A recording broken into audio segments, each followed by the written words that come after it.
Hi guys, gagawa tayo ng homemade salted egg. Yan, hugasan muna natin yung itlog.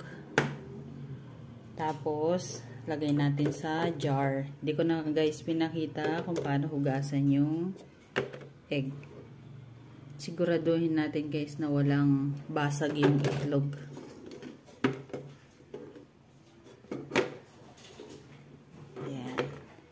Bali, 15 pieces na itlog ito.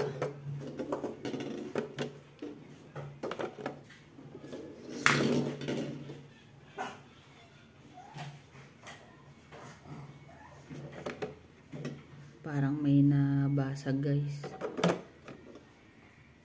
So, wala naman.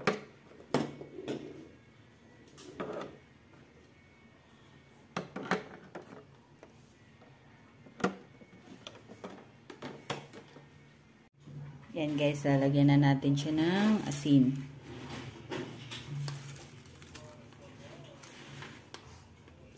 Yan, dagdagan lang natin kung gusto nating maalat talaga. Yan. Tapos, lagyan muna natin siya ng tubig. Itong tubig guys, mineral water ang nilagay ko.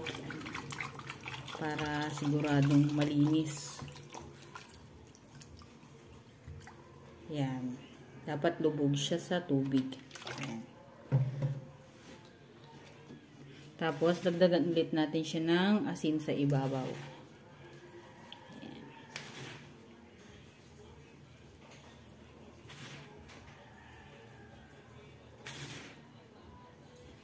Antayin lang natin guys na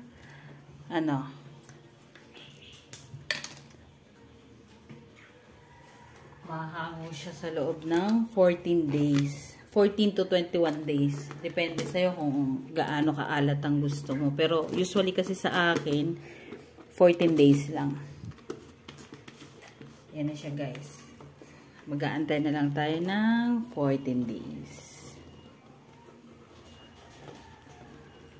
Thank you for watching guys.